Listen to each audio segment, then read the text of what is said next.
When I first started down this path, I never thought it would bring me face to face with my ex-wife in the most unexpected way possible. If someone had told me a year ago that she would look at me with wide eyes filled with disbelief, unable to recognize the man she once loved because I was standing before her as someone else entirely, I would have laughed and brushed it off as a fantasy. Yet life has a way of twisting itself into stories you can't predict, and mine became a story of reinvention, of transformation, of rediscovering who I was beneath layers of expectation. The first cracks in my old life appeared during the months following our divorce. I had always been the dependable husband, the one who wore neatly pressed suits, followed the rules, and held steady at a job that drained me of color. She said I had grown distant, dull, more like a shadow than a partner, and maybe she was right. The truth was, I had been carrying a secret longing for years, something so fragile and private that I could never bring myself to say it aloud, not even to her. It wasn't about desire in the way most people think. It was about identity, about expression, about the part of me that felt trapped behind the armor of masculinity I had been taught to wear since childhood. The night she left, I remember standing in the empty living room, her words echoing like ghosts in the walls. "You're not really here. You don't let me in." I thought I understood her pain, but in reality, I was also suffocating under the weight of not being able to show her the real me. That was the night something changed. I sat in silence, and instead of crumbling, I found myself staring at the closet with an ache in my chest. Inside, hidden in a box at the very back, was the beginning of a truth I had hidden for years. A few dresses, a pair of shoes, makeup I had bought impulsively and never had the courage to use. First, it was clumsy. My hands shook when I picked up the foundation brush. My heart hammered when I slipped into the black dress that still carried the faint smell of plastic from the store.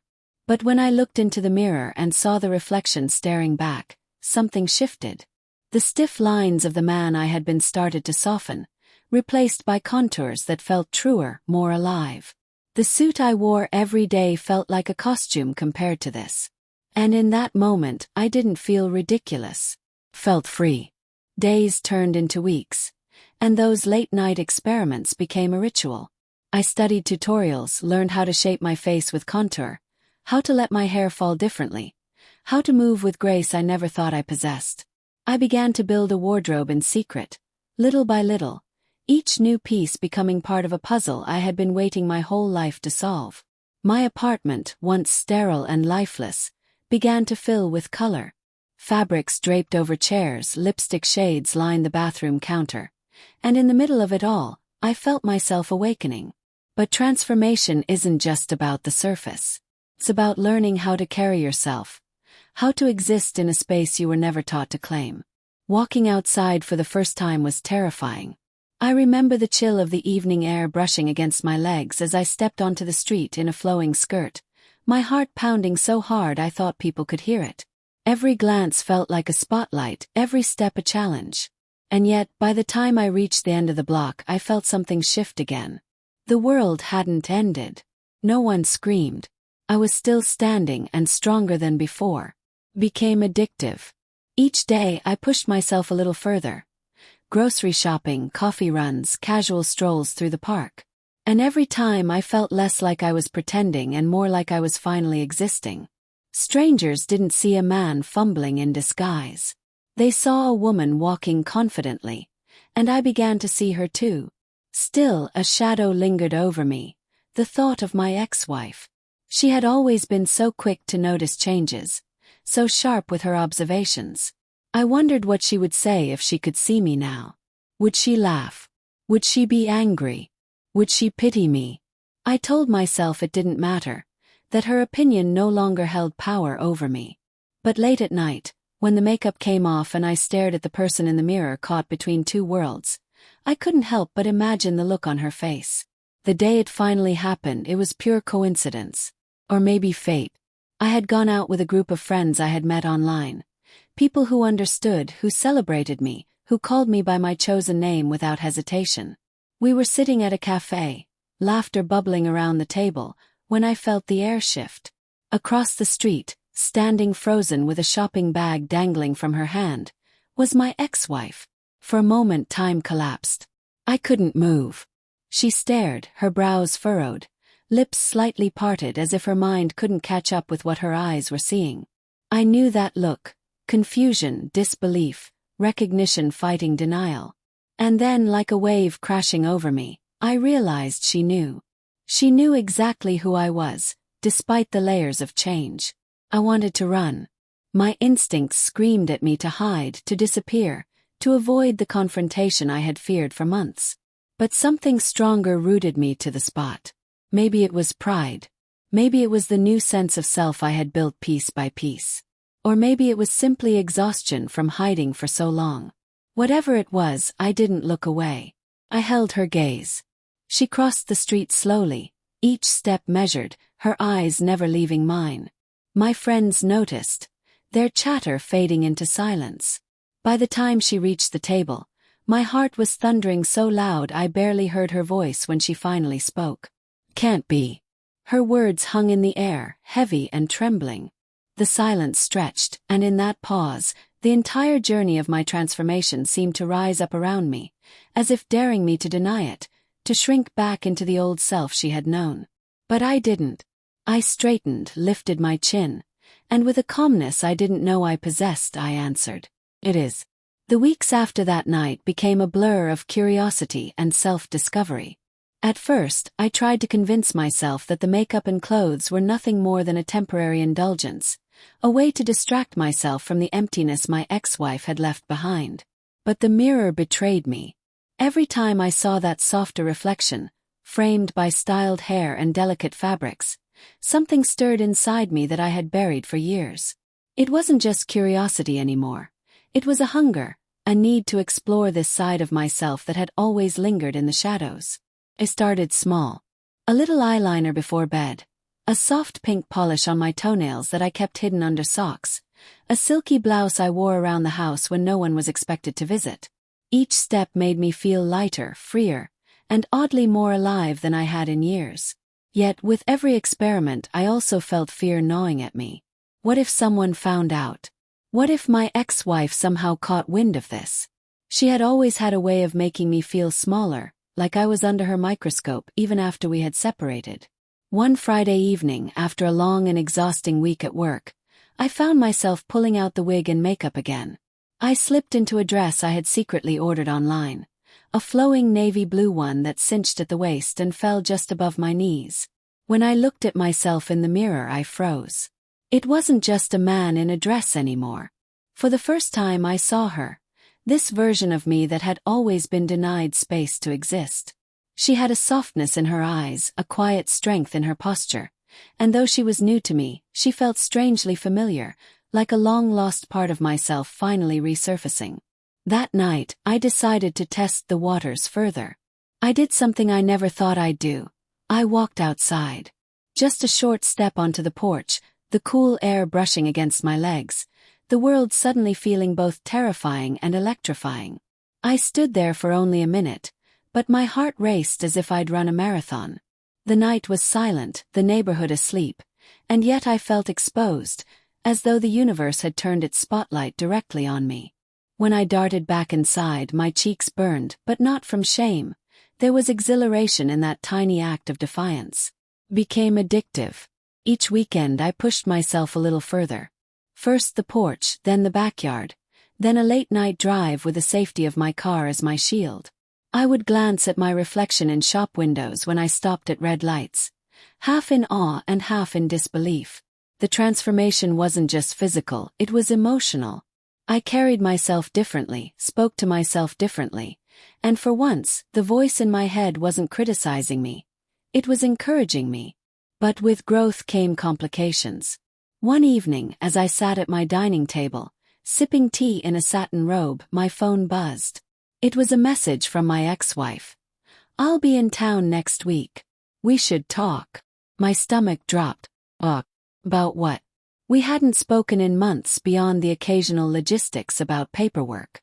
The thought of her seeing me now, in this state of exploration, filled me with dread. I quickly brushed it aside, telling myself I'd just meet her in my usual work clothes, keep everything hidden and move on. Still, the seed of fear had been planted. I found myself staring at my reflection longer, wondering if she'd notice anything different even if I presented as my old self. Could she see the glow in my eyes? Could she sense the shift in my energy? It was irrational, but I couldn't shake the thought that she'd uncover my secret just by looking at me. The following week she arrived.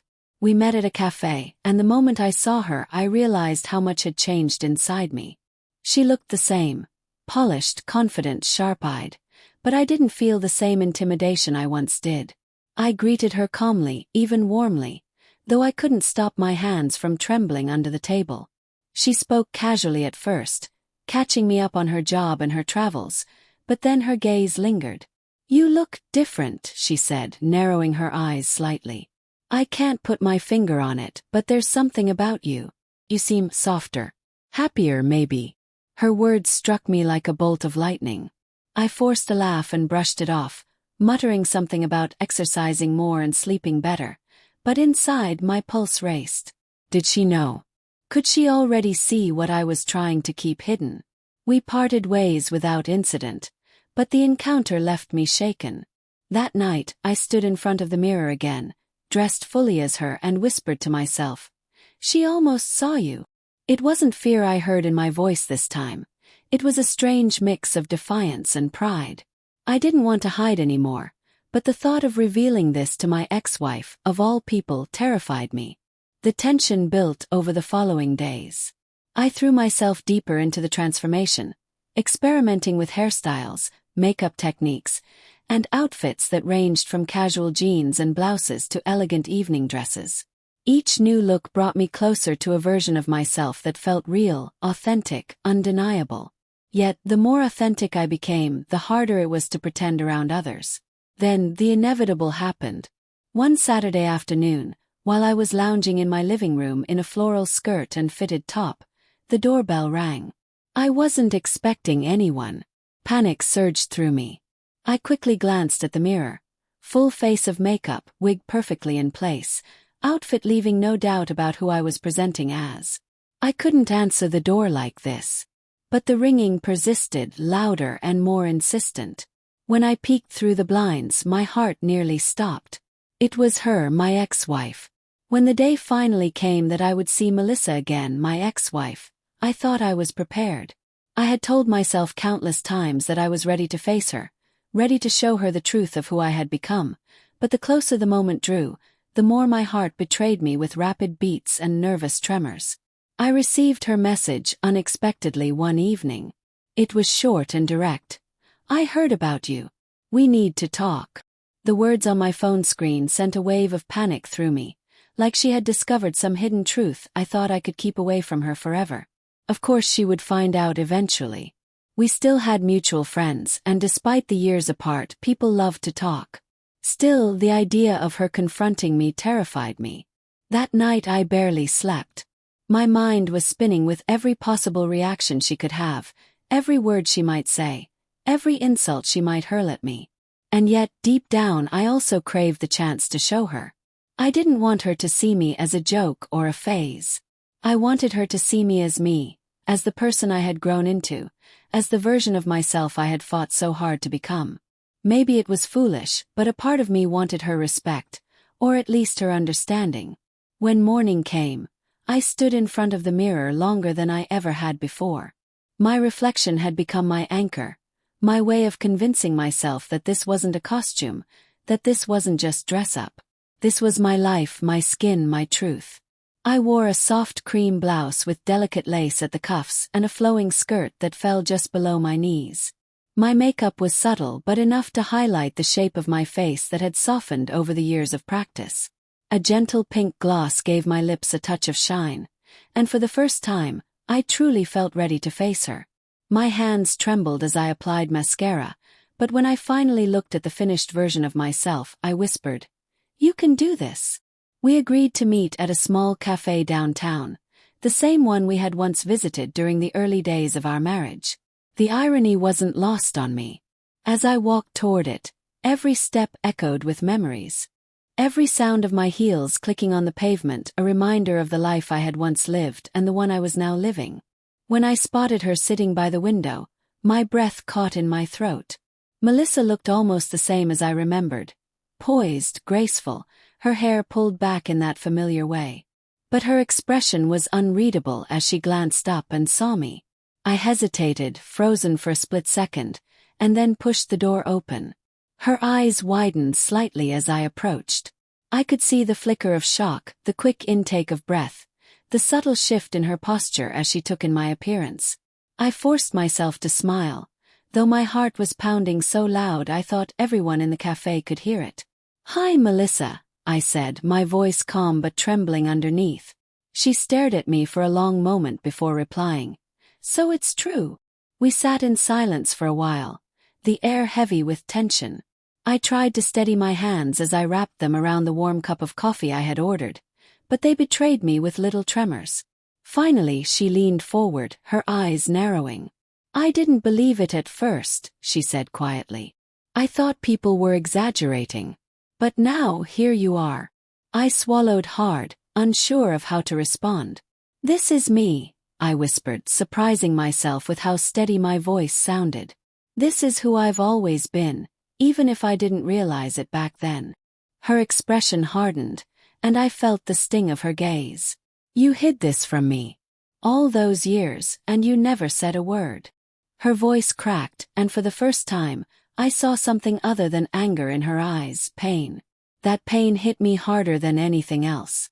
I wanted to reach across the table to explain, to beg her to understand, but I knew words might not be enough. "I didn't know how to," I admitted softly. "I didn't even understand it myself at the time. I was lost, Melissa. I thought if I just kept playing the part, if I just kept being who everyone wanted me to be, it would go away. But it never did." She stared at me, her lips pressing into a thin line. "Do you have any idea what it feels like to know that the person you married, the person I thought I knew, was never really there?" Her words cut deep, sharper than any knife. I blinked quickly to stop tears from forming, but one still slipped down my cheek. "I was there," I said, my voice breaking. "I loved you. That was real. Every memory, every laugh, every fight, it was real. But I was also hiding a part of myself, a part one didn't know how to share. And I'm sorry, Melissa. I'm so sorry." For a moment, the cafe around us disappeared. It was just me and her, two people with a history too complicated to unravel in a single conversation. She looked at me like she was searching for the man she once knew, and I looked back at her hoping she could see the person I had become. Then something unexpected happened. Her gaze softened just a fraction and she sighed. "You look different," she said, almost reluctantly. "But there's still something familiar in your eyes. It's strange. I don't know what to think." That tiny sliver of softness gave me hope. I leaned forward, my voice low. "You don't have to understand it all right now. I just wanted you to know I'm not hiding anymore. This is me. And whether you hate me or not, I couldn't keep living in the shadows."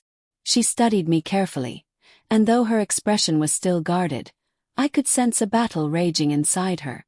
Maybe she hated me for keeping secrets. Maybe she pitied me. Or maybe, just maybe, she was starting to see that this wasn't about deception, it was about survival. Our conversation carried on, filled with pauses, accusations, and moments of painful truth. She asked questions I struggled to answer, about when it started, why I hadn't trusted her, what I hoped to gain from all of this. Some of her words hurt, but beneath it all, I saw glimpses of the woman I once loved, the woman who once knew me better than anyone. When we finally parted ways that day, there was no neat resolution, no warm embrace or forgiving smile. But there was something, a crack in the wall between us. A glimmer of possibility that maybe, just maybe, she could begin to accept who I had become. As I walked away from the cafe, the evening air brushing against my face, I felt lighter, though my heart still ached. I didn't know what the future held with Melissa, but I knew one thing with certainty. I had faced her and I had survived. And in that survival, I felt a strength I had never known before. When I finally sat across from my ex-wife in that quiet cafe, the tension felt almost unbearable. She was stirring her coffee slowly, watching me with eyes that I knew so well but had not seen in years. Her silence was heavy, almost suffocating, and for a moment I wondered if she was still trying to recognize me, to bridge the gap between the person she had once married and the woman who now sat in front of her. I could feel my heart racing, but I tried to steady my breath, reminding myself that this meeting was not about seeking approval. It was about living truthfully, regardless of how she reacted. Yet I couldn't deny that I was terrified of her words. She finally spoke, her voice careful, almost fragile, as though she was afraid that whatever she said would shatter the moment. "You've changed." Her tone wasn't laced with anger, but rather disbelief. There was something in her expression that almost resembled grief, as if she was mourning the man she had once loved, even though I had been gone from her life for a long time. I nodded slowly, folding my hands in my lap. "Yes, changed. But this isn't sudden. It's always been inside me. I just didn't know how to explain it back then." I looked directly into her eyes, not wanting to appear defensive, but also unwilling to hide. "I'm not asking you to understand everything. I just wanted you to see me for who I really am now." Her eyes flickered with 1,000 emotions: confusion, hurt, curiosity, even admiration, but she shook her head lightly. "You kept this from me all those years, and you never said anything. Do you know how that makes me feel?" Her words hit me deeply. She wasn't angry at who I had become. She was angry at the secrets, the silence, the parts of me that I never let her see. My throat tightened. "I know," I whispered. "I know I should have told you, but I was too afraid. Afraid you'd think I was broken. Afraid you'd leave before I was ready. And maybe that was selfish. But it was never about not trusting you. It was about not trusting myself." She leaned back in her chair, exhaling sharply, as if trying to process decades of unspoken truth in a single moment. For a long time neither of us spoke, and the clatter of dishes and quiet chatter around us filled the silence between us. Then she leaned forward, her tone sharper now, though not cruel. "Do you realize how much this changes how I see everything we had? Every memory, every fight, every smile. It's like I was with someone else entirely." My eyes stung with unshed tears, but I kept my voice steady. "I was still me. I loved you the best I could. I may not have shown you this part of me, but that doesn't mean what we had wasn't real. It was real. Every bit of it."